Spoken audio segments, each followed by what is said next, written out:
Well, I'd worked with the Pike Place Fish Market in Seattle, Washington, and then I went on and I was working in corporate life.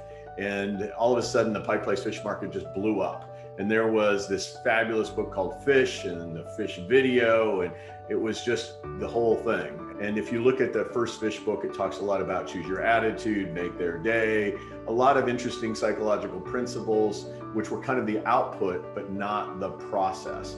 The owner of the market said, we should really write a book about the process.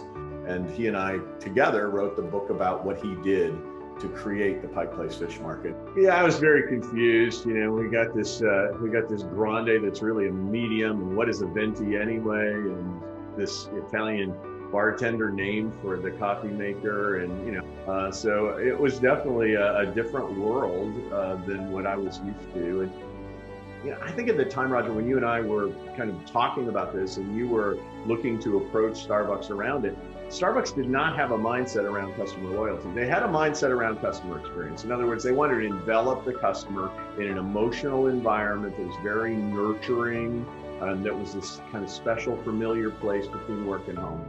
Yeah, it was a wildly bizarre writing process. And thank God for people who took time with me, like you're suggesting I took time with you. I mean, there were just so many wonderful human beings who stopped for a moment, caught a breath, did a little processing of what was going on from a leadership perspective, and then shared those ideas with me. And I did my best to weave them all together quickly in a book.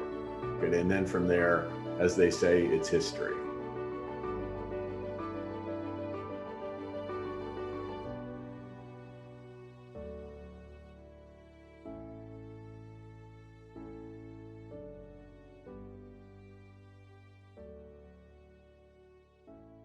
This is American Real. I am Roger Brooks. My guest today is Joseph Michelli.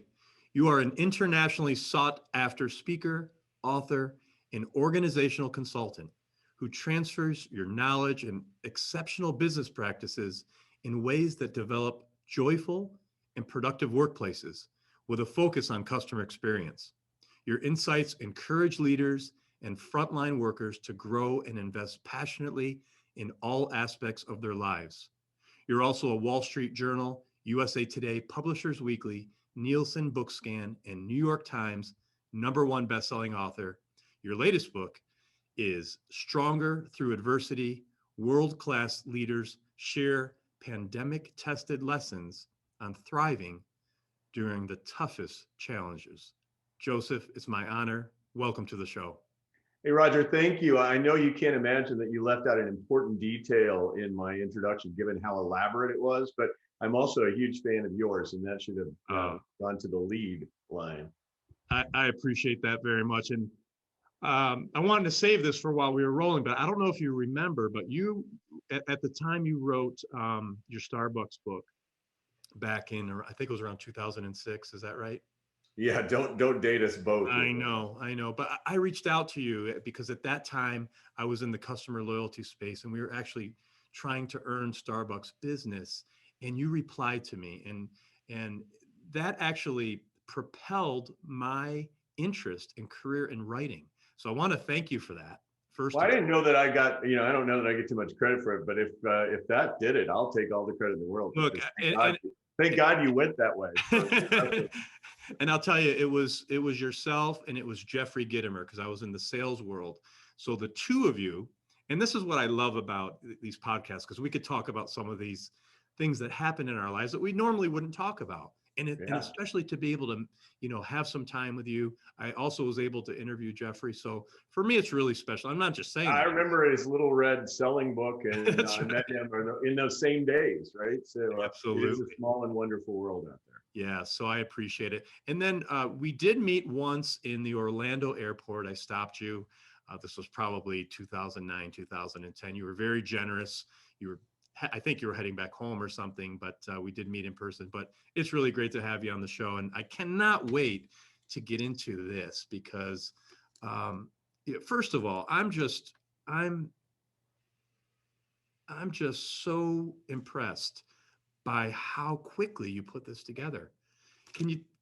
There are a few sentences in there that I wish I'd had a little more time to read. Wow. But it was 2020, and it's if you get You get most of it right. You got to give yourself some credit. Yeah, it was a wildly bizarre writing process. And thank God for people who took time with me, like you're suggesting I took time with you. I mean, there were just so many wonderful human beings who stopped for a moment, caught a breath, did a little processing of what was going on from a leadership perspective, and then shared those ideas with me. And I did my best to weave them all together quickly in a book. It's really amazing. When did you come up with the idea, and how long did it take, if you don't mind me asking? Yeah, so just a quick little backstory. I was under contract in 2020 to write a book about Godiva chocolate. I was with McGraw-Hill, a book deal, and I've worked for Godiva for years as a consultant. And I loved their CEO, Annie Young Scribner, who came over from Starbucks, by the way. And she was the CEO for Godiva. Unfortunately, in February, it became really clear that I wasn't going to be making it to the manufacturing plant out of an abundance of caution.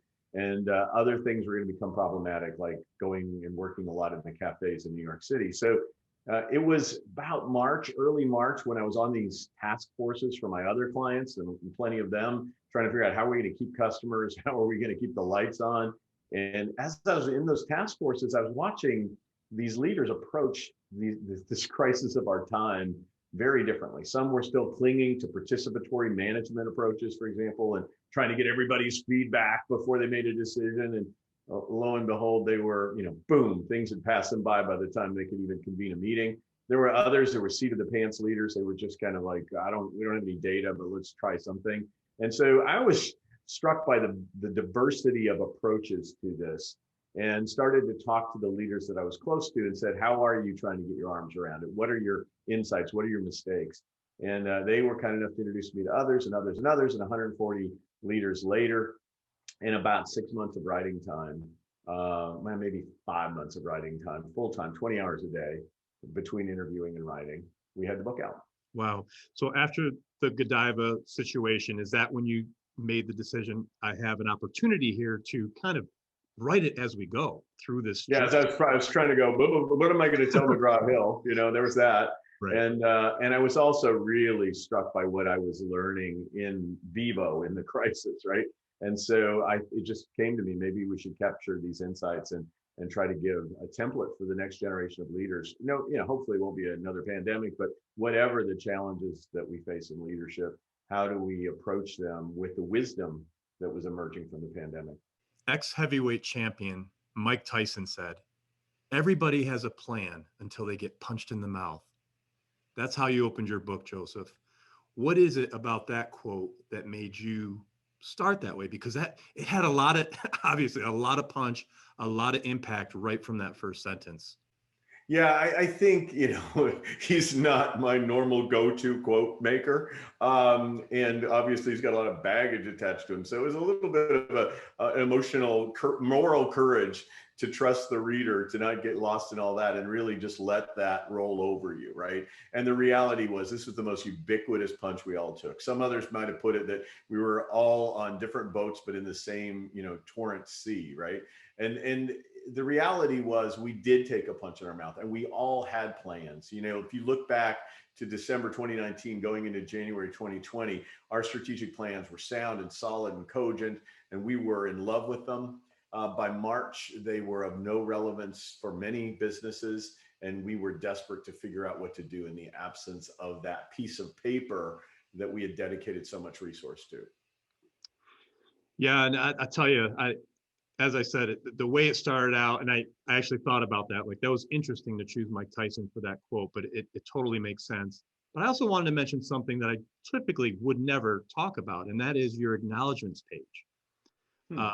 Being a writer, I do pay close attention to that typically. I don't think the average person, they probably don't, but I thought it was worth pointing out that you took time with this acknowledgement page to do it different than you ever did before. And I know that was purposeful, but can you talk a little bit about that and the thought that went into it? Because it was really, really classy. And again, it was almost emotional. Well, I mean, I think every one of your books, you have so many people to be thankful for, right? I'm 11 books in or whatever it is now. And I've thought I've approached acknowledgments every way possible. But there was something about this particular time when I think all of us were pausing and trying to appreciate what's really important and what's not. I know I went through and looked at all my subscription services and saw all the things that I had subscribed to that I didn't even know I had subscription services for, right? I mean, there's so much clutter that had gathered up. And I think when you take time and you really get deep into your gratitude for all the things that you have, faced by all the things that you can't access, it really does get you more real. So, I was definitely more in touch with not being able to hug my grandkids. But the fact that I wanted to was something that was so telling, I think, and warranted the significant appreciation for that. There's so many of those things I think that we take for granted, and even though I try to acknowledge people authentically, I felt like I was at a different gear. Yeah, no, and it came through. So take us back a little bit. You are a clinical psychologist, is that right? Yeah, yeah. Been a while. Don't hold that against me though, as a business author. Give our viewers and listeners a little bit of your background. How did you go from that career into this wonderful, remarkable writing career? So I was really blessed. I mean, I was a systems psychologist within the context of clinical. So I was working with marriage and family systems, if you will. I had a strong relationship with social psychologists, and I was trying to understand the legal system as a forensic psychologist and the interface between those two systems. When I went out and I practiced for a while, it really became clear to me that sitting one-on-one with a person in an individual room was not my forte. And I start working organizationally as a psychologist in a hospital setting, both providing clinical services one-on-one, but also more organizational psychology. And I became an organizational developmental specialist and helped that healthcare system merge with another healthcare system. So all of that systems focus kept pushing me to deal with larger organisms and entities, and got to work with the Pike Place Fish Market in Seattle, Washington, where they throw fish. In fact, the foreword of the book was written by the former owner of the Pike Place Fish Market. It really was a shift from the psychological tenets that influence individuals to the psychological tenets that influence systems. And how do you ready a system for change and effectively succeed at changing in whatever parameter you're looking to change it? And so how did that segue into your writing career? Well, I'd worked with the Pike Place Fish Market in Seattle, Washington, and then I was that happened in graduate school, in fact, and then I went on and I was working in corporate life, and all of a sudden the Pike Place Fish Market just blew up, and there was this fabulous book called Fish and the Fish video, and it was just the whole thing, and so people were wanting to know more about how did the Pike Place Fish Market become what it was. And if you look at the first fish book, it talks a lot about choose your attitude, make their day, a lot of interesting psychological principles, which were kind of the output, but not the process. And so with all the success of that, the owner of the market said, we should really write a book about the process. And he and I together wrote the book about what he did to create the Pike Place Fish Market. And then from there, as they say, it's history. Wow. But he planted the seed with you to write the book? Yeah, he felt like the authentic story had not been told, the source material had not been told, and Yes. so he reached out to me, and we made it happen, and it was a magical thing because immediately thereafter, Starbucks was interested in me doing a book with them because they had copied many of the principles from the Pike Place Fish Market, because the very first Starbucks store is literally about 2,000 feet away in the Pike Place Market region. And so once you get into Starbucks, that opens up a whole bunch more doors than a little fish market could. No doubt. Let's talk about that book a little bit, because it is one of my favorites. Again, I was in the customer loyalty space at that time. I believe you call it customer experience. But if you think back to I was in Portland in the early 90s, and there was one Starbucks store downtown Portland right across from Nordstrom. And that was my introduction to customer loyalty. I walked in that place, and the aroma and the music and this whole atmosphere that I never experienced before, because I came from upstate New York to go to school out in Portland. I'm like, wow, this is amazing. And that was kind of in the back of my mind, my entree into customer loyalty, customer experience. I'm curious about your situation. What was it like for you when you first went to a Starbucks cafe? Yeah, I was very confused. We got this grande that's really a medium, and what is a venti anyway? And this Italian bartender name for the coffee maker. And I'm from small town, and Folgers was my coffee drink of choice for a long time. So it was definitely a different world than what I was used to. And it's interesting you bring this customer success versus customer loyalty versus customer experience distinction.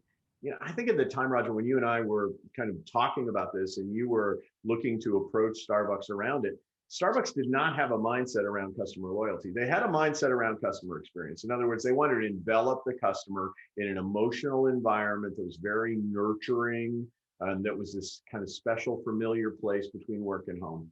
But they didn't really want to do any program that would build loyalty beyond the experience. So a loyalty card at the time, and I remember talking to Howard Schultz about it early on, and he said, Joseph, we would not want to give away a 13th drink when we have all these people coming in, at their high-end users that we're using 28 times a month.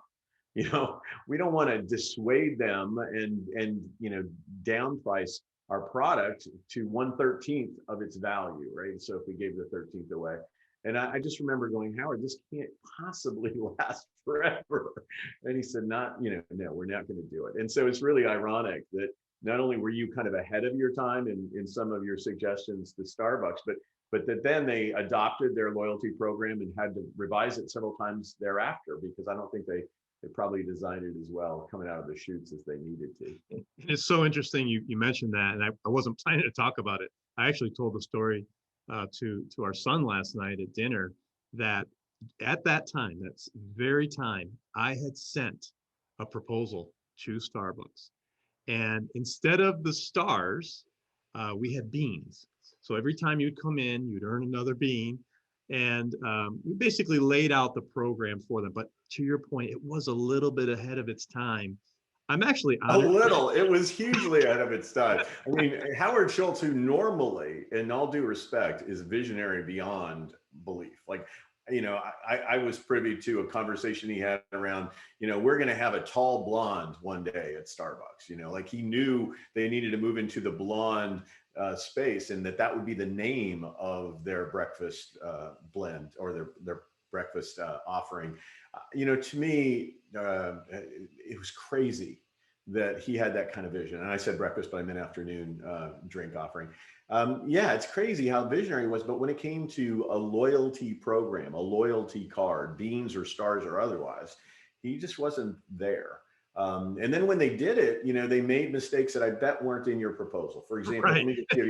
let me give you one classic one. It was just a matter of frequency. So if I bought enough drinks, if I bought enough $2 drinks, that 13th drink, if you will, what could be a $5 drink or a $7 drink, right?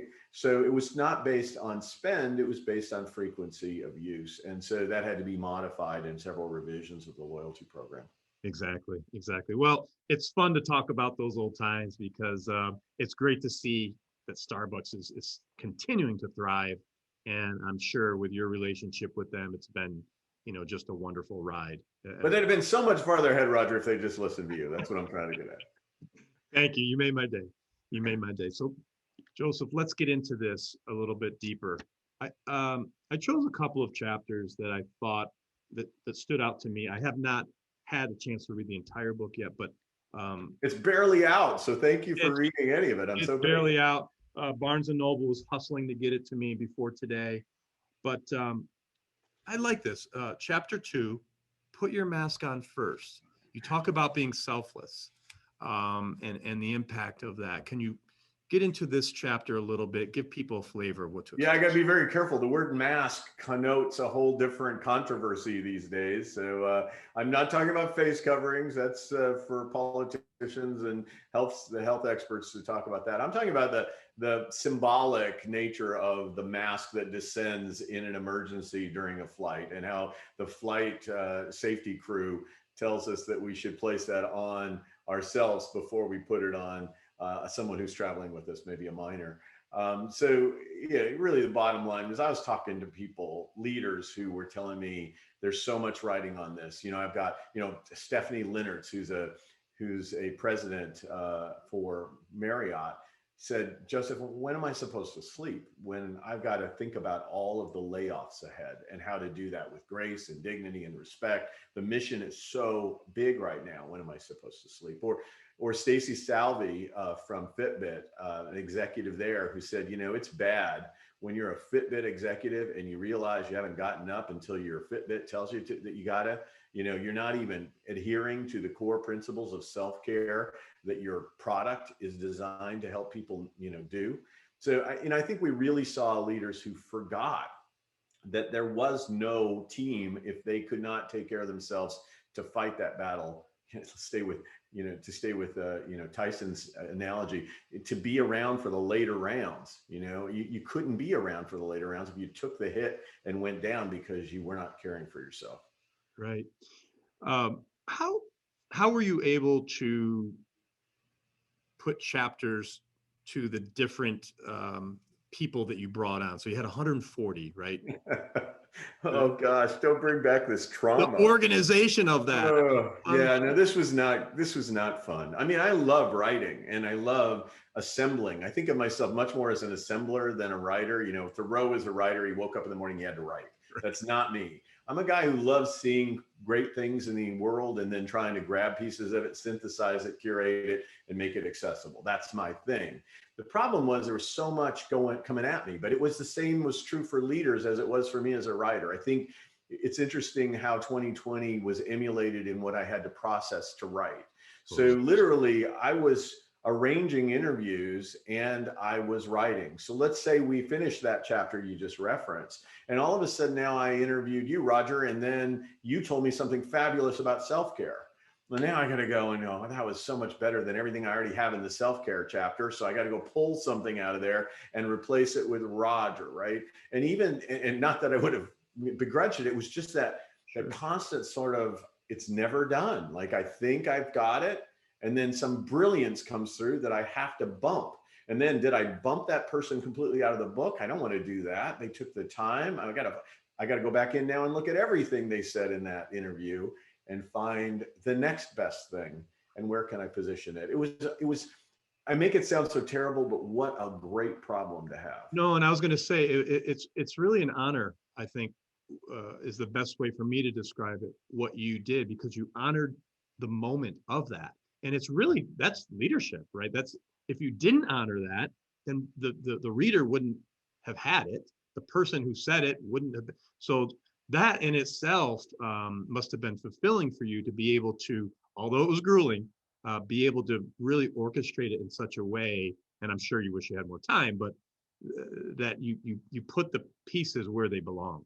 Well, I'm grateful for that. I don't think I've ever really given myself the opportunity to breathe about that and agree. And I will now, because I think what I focused on most was all that stuff that could not get in, right? Like, I was so frustrated by, but there's so much genius here, and I don't know that it warrants, edition 55 of the book, but I do think that what we have to appreciate in every interaction we have with people, there's so many nuggets of wisdom that people share with us. If we're willing to listen, if we're open to understanding, and I think there's a bunch in this book around listening and understanding. And if anything, the more I listened to people, the more I just was in awe of the human adaptivity and resilience. It was crazy exciting to hear what people were doing across business sectors, across the globe. So it was truly an honor on my part. Yeah, let's talk about that a little bit more. You talk about listening, awareness, being present. We're all so busy, and it seems that, at least for me, when even in an interview like this, I know there's questions I want to ask you, so I'm trying not to go there. I'm trying to really be present with what we're talking about, but it's hard. It's hard for people. But the more I attempt to do it, I feel like, and when you bring it up, when other people bring it up, it actually helps bring me back to that.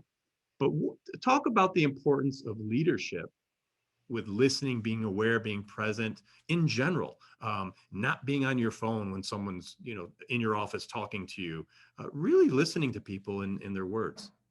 It's interesting because I try to listen with my eyes and with my ears. So the other day, for example, Roger, just kind of goes to show how spontaneous all this is. Someone just wrote in LinkedIn that their team was reviewing one of my books, The New Gold Standard, about the Ritz-Carlton.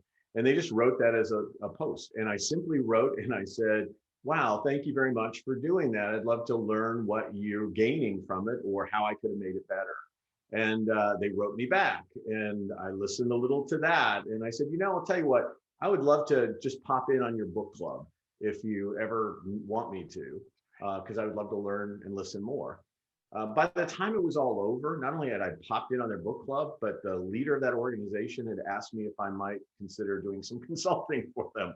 Now, never in a million years was I listening so that I could consult for this particular group.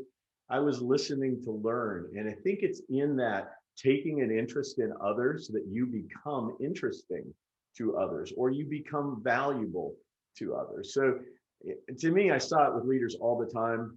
If you're talking to a Brian Cornell, the guy just would ask more questions than I could ask, right? I mean, he's just so interested. And just even now in this interview, you're asking questions about things that I'm sure aren't exactly what you had scripted. And probably the more interesting things we'll talk about will be the things that come up spontaneously. 100%. And, everyone, not everyone, a lot of people today talk about that and the authenticity, the transparency, being yourself. The easiest person to be is yourself. So why try to be someone else? But the lesson that I also caught in your last comment was that when you observe opportunity, when you observe, but also take action, right? So you could have stopped at the first message or the second message, but you were curious, you took action. And I think that in itself is a lesson for people to go with your gut. Like, don't give up. If something's pulling you to take an action like that, you never know what's going to come of it. Don't have the intent that I'm going to be a consultant for this, but opportunity seems to happen, at least for me, through those types of situations. And I believe that's a really good lesson that you just shared. Well, and as you said it, one of the things that became very clear to me is that it's in our asking out of authentic curiosity that we listen and learn, right? I mean, it's all about being curious. It's that growth mindset. It's the assumption that I don't know and that everyone is a teacher with a lesson. And my job is kind of like Michelangelo, the sculpture is already in the piece of rock, right? He just has to get rid of the extraneous pieces. We have to kind of find that story through listening. We have to get rid of the extraneous pieces, get to the core of the art. I love that. And I love Michelangelo, who's right there. Wow, look at that. How cool is that? See? Yeah. Spontaneous. Yeah. He's definitely one of my favorites. Okay. Chapter 9, bring yourself to work. Man, was I stretching for a title or what? Right? No, it's a spin-off of the bring your kid to work day or bring your pet to work day. Maybe we really should bring ourselves to work day. And I don't mean that in the physical sense of our body. I think it's in the fullness of our character. It's in our vulnerabilities. It's in what we're interested in. It's Brene Brown to the 10th degree, right? It's that authentic, vulnerable self needs to show up. And I think we used to get away without doing it, and we could operate from the gravitas of our boardroom, but many of these leaders were in their bedrooms, right? Their work was already brought to them. So they just had to open themselves up a little bit more to their authentic self. Great. What do you say for folks who are trying to work their way up in an organization? Maybe they're the barista, maybe they're, a branch manager at the credit union, whatever it may be. And, we don't necessarily have to talk about age, but no matter where they are, what advice do you have on how to show up at work in order to put yourself in a good position for growth? See yourself as in helping other people business, no matter what you do. I mean, if you serve coffee, you're still in the helping people, business. And if you see yourself in the people business and the improving the lives of others business, and you dedicate yourself to the art and craft of being able to do that with whatever, products you have available, but the internal tools to be present with, identify the need states of, the eagerness and zeal of finding ways to deliver it as they want it delivered, the more you perfect the arts of service delivery and attention to detail and assessment of needs, the more successful you are. I mean, truly, I am a believer that you rise up because you increase the value you have. And that value is a function of the skills you develop in being able to transfer your talents into value. So yeah, so to me, it's always the same. Whenever somebody asks, I'm saying like, how much are you serving and who are you serving and how good are your service skills? And Joseph, when you're talking to leaders, say about this very topic, are they giving you examples of stories of people that they've recognized in the organization that were being a little bit more of service than the next guy or gal? They said, the beauty of the crisis was there was so much need that people who didn't have titles just dove in, and you suddenly said, that's my leader. Like, I don't know about the other person who I can't seem to get a hold of, or they're analyzing things to the point of paralysis. My leader is the one who was reaching out and saying, how can I help you, to team members, or to even making connections with team members that were not technically part of their close team, out of concern or care. Yeah, that's the stories I heard. I heard all kinds of stories of people who took that extra step in ways that confused the leader almost. Wow, look at that servant heart Right. manifest. Right. And staying on that topic a little bit, if someone is still stuck right now listening to this and they know they should be doing more, but they just haven't been able to break out, whether COVID or not, like if they're just having a hard time getting out of their own way, any ideas what these folks can do? Yeah, I think you have to almost think about the end of your professional career and realize that you will have a very small shadow that you will cast because your fear will have limited the amount of light you radiate, right? And so for me, it's a matter of saying, who do I want to be? Okay, maybe I'm not that today, but if I made progress, if it were possible, just possible, and what would I want my end of my career to be? And as soon as I start to realize I would want to have more impact in the lives of X, Y, and Z, I would want people to be able to see me as having done something positive in these ways. Then I would say, just what one little thing might you do now, in the next minute, the next hour, that would get you closer to that? You don't have to go all the way there. We just know that's your end state, your desired leadership legacy. Between here and there, what is that one thing that could get you a step closer, just an inch closer? I think of it in, getting penalized in football, half the distance to the goal line, right? Like you can never quite get to the goal line because you're only going to get penalized half the distance. But if we could just take a small inchy step toward that goal, we are getting there a little incrementally at a time. And after a while, we build some confidence, some energy, and we notice that our stride is longer and our steps are bigger and our impact is bigger. And before you know it, we look back in a career and we go, oh, that was all I aspired to. Look at how much more I achieved than even I could have dreamed back in the day. Oh, that's brilliant. I love that. I wanted to ask you about self-care.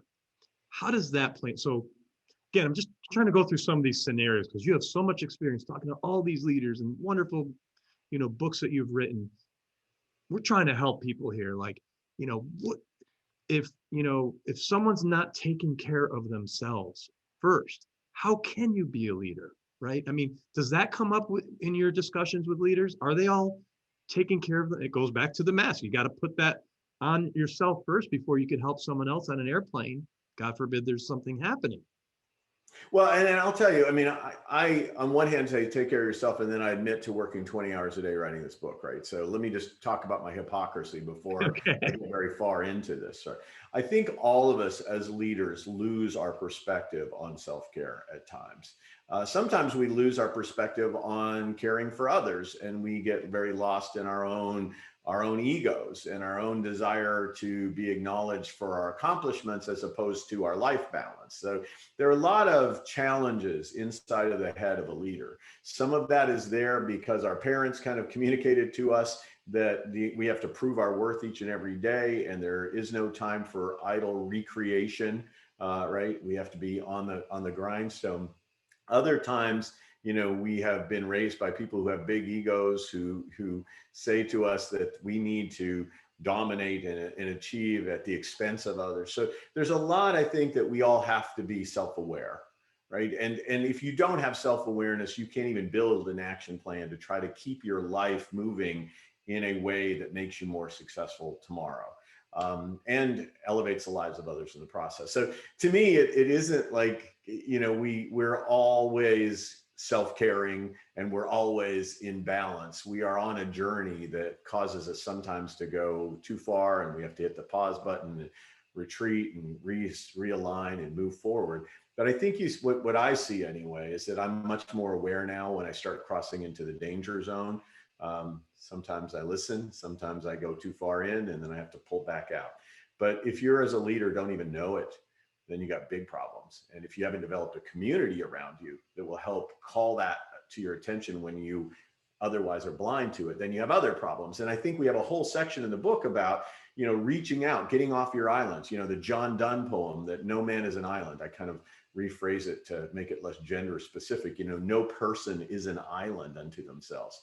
And so you saw lots of leaders who sometimes were being pulled back to self-care by their network of colleagues. Got it. Yeah, no.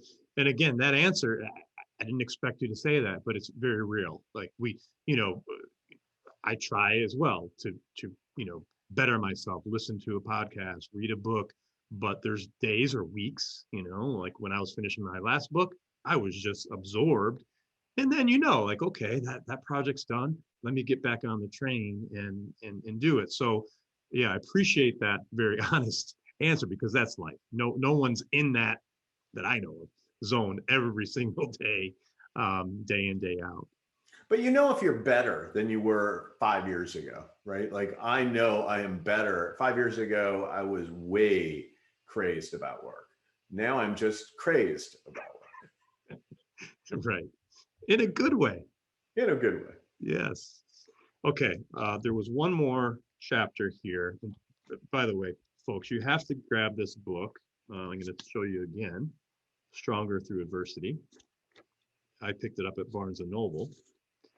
Okay, chapter 15. Pivot with urgency.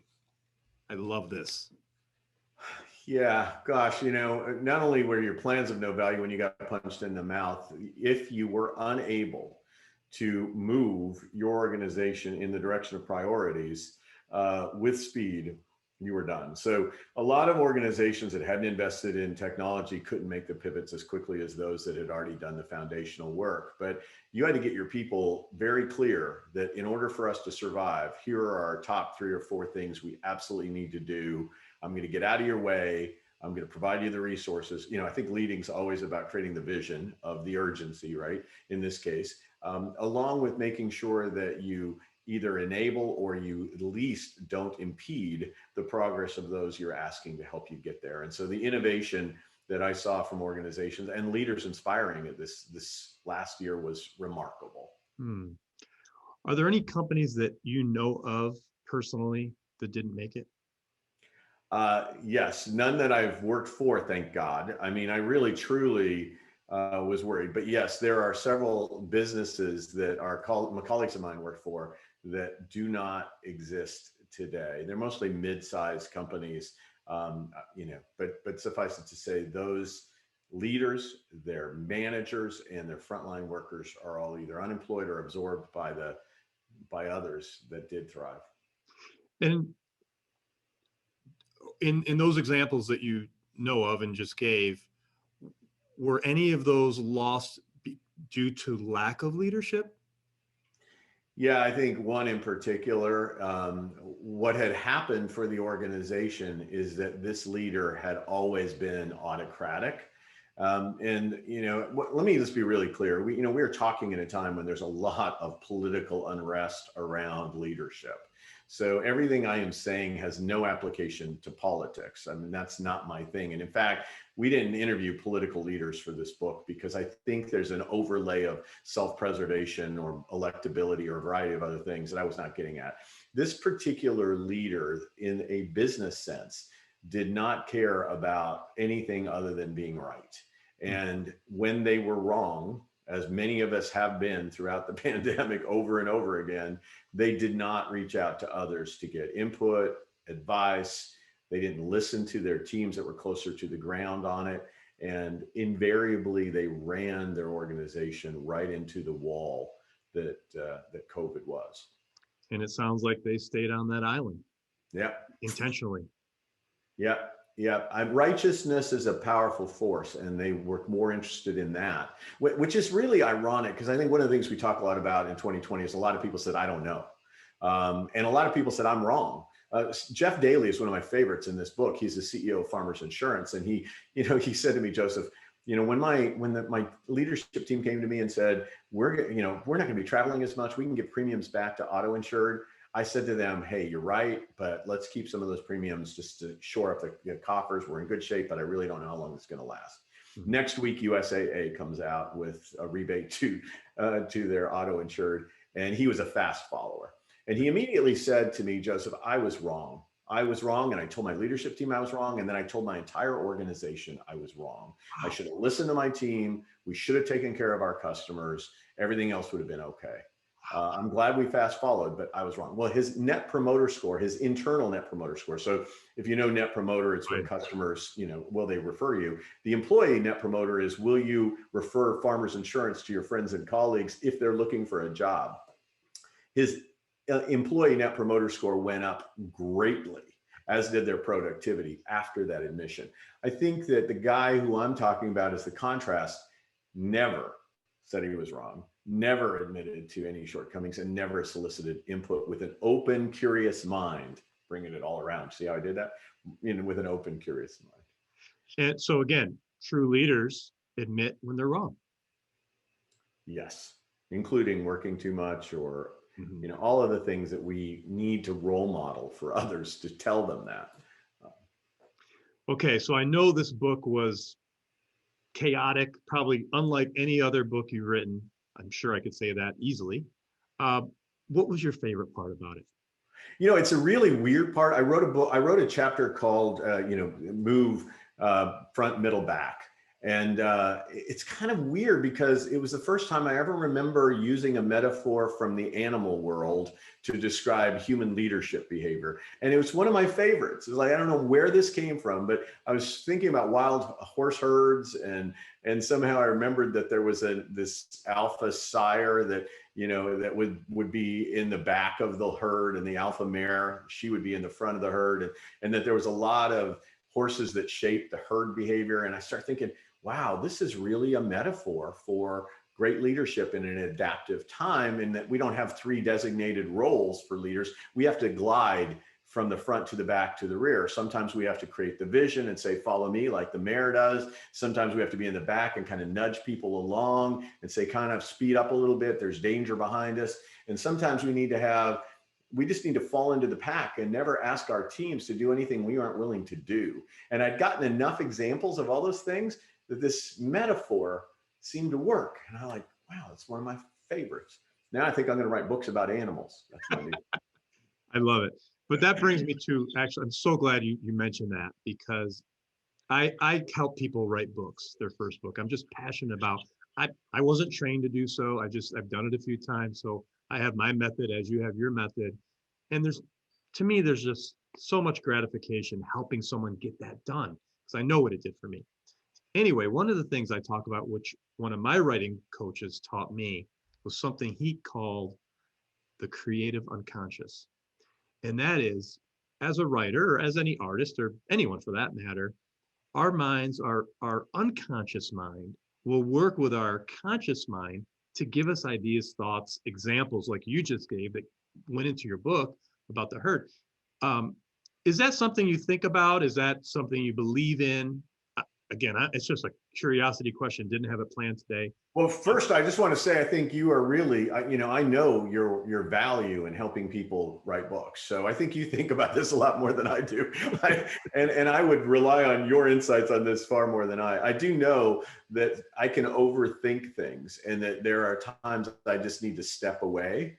And when I kind of put a little sorbet in my mental palate, if you will, then things get organized more cleanly. So I don't know that I have the the words for it or the process to make it happen. I just know that as I start to get jumbled, I need to step away, not fight through it. It's kind of like putting a screw in the wall, right? Like if it starts meeting resistance, you kind of have to back it off a little bit. You can't just keep torquing it down and expect it to drive.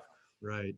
But do you get ideas that come to you in the middle of the night, or if you're taking a swim in the pool or whatever, that you say, oh, I have to write that down before I forget? Yeah, the swimming in the pool, writing it down is a little bit of a problem, but yes, no, absolutely, absolutely. Anything else about the book that you would like to cover that I have not touched on? I would just simply say that we're all facing adversity in our lifetime, and my goal would be for people to come through that adversity better than they were before they encountered it. So for everybody who wants to go back to 2019 and act like 2020 wasn't there, it would be a real waste of 2020. 2020 was a tragedy for many, many people. And the least we can do is to benefit from that adversity by coming out the other side stronger, not just the same as we were going in. So I hope you'll take the time, either through this book or through your own process, to reflect on how has adversity made you stronger? What lessons have you learned so that you can be a better leader, better writer, whatever it might be. Wonderful. So I have to ask you, what's next? Are you thinking about? Wow, that's, so first off, as soon as this book got done, suddenly Godiva said to me, hey, let's get that book done now. I'm like, no, I have nothing left. I gave it all. But as it turned out, that CEO went on to another job. So now we're on pause on that. So it could be the next Godiva book. It's their 95th anniversary this year. And if not, then I have a couple of other ideas. I'm wondering, what could I partner with Roger Brooks on? Oh, wow. Now that would be a dream. That would be a dream. Well, we'll figure something out one way or another. I think the key is that magic happens when you don't overthink it. And so let's see where it goes from here. I'm so grateful for this time. I have endorsed, I think it was your first book. You did, The Power of Loyalty. Yeah, Yes, and I thought it was just flipping brilliant. And so if nothing else, maybe I'll, maybe 2021 or 2022, at least I'll write another endorsement of one of your books. Well, that would be wonderful. I would so appreciate that. Joseph, what advice would you give to first-time writers? As I mentioned, I love to help people write their first book. You've been through it, obviously, propelled your career. It changed everything. What advice do you have for them? Well, yeah, I think I probably make 100 times more than I was making in business because I'm a writer. But that's not true for everyone. And the reason you write is important. So for me, originally, my purpose for writing was to share the story of someone who I admired and adored, Johnny Yokoyama. And he wasn't a writer himself. So I really wanted to share that message. But I think ultimately writing is a lot about not editing, at least not at first. Writing is a lot about just getting words on paper, getting ideas on paper. And then you can share those with other people and get their reactions and learning what part of your writing really makes a difference and what doesn't. And then honing the craft over time. But the biggest problem I see is that people have a book in them. They just never write anything down because they've been told, like many of us who've been told we can't draw things, they've been told they can't write or they don't believe in themselves. And so my message is just get it on paper. We'll worry about the details later. Thanks so much for sharing that. Two last questions I have before I let you go. First one, I try to ask every guest these last two questions. If you were to take out your cell phone and call that 20-year-old Joseph, that young guy, what advice might you give him?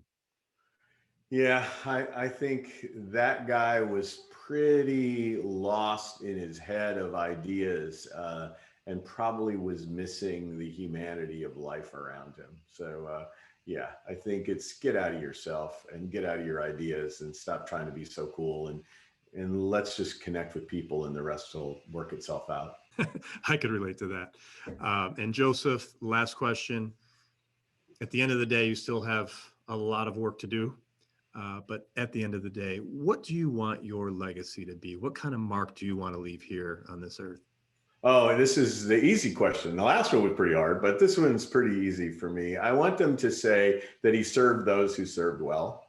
I don't have enough bandwidth to serve everybody. I wish I did. But when I hear somebody who's reading the new gold standard, right, and they're trying to get ideas out of it so they can be better at service, then I would jump up to the opportunity and I say, there's somebody who's got a spark, they've got some drive, they're trying to grow. Joseph, this is your person. You need to reach out and serve them.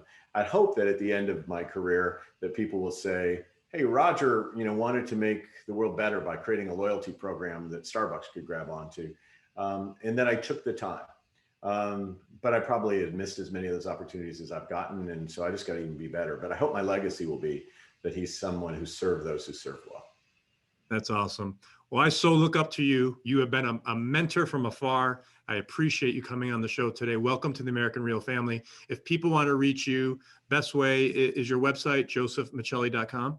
Yep. JOSEPH, MIC. Sounds kind of like Mickey Mouse. MIC, hell, and then the letter I. Yeah, MIC, awesome. hell I. We'll put a link in the show notes. Thank you so much for doing this today. Congratulations on the book. Best of luck. I know it's going to do awesome. I'm going to tell everyone about this, and we'll get this out there. I'm telling you, it's a mutual fan club. So I'm honored to be here, and thank you for taking the time to share the book with your audience. Thank you. Thanks for tuning into American Real. Be sure to visit our website, americanreal.tv, or search for us on iTunes or YouTube for past episodes. While you're there, please rate us or leave us a review, as that helps others find our show. I am truly grateful and appreciate all of your support. If you'd like to be part of our inner circle or want one-on-one coaching, check out the American Real Learning Academy, where we have self-help groups and courses so you can build the best you. We also have a new Facebook group where you can connect with high achievers from around the world.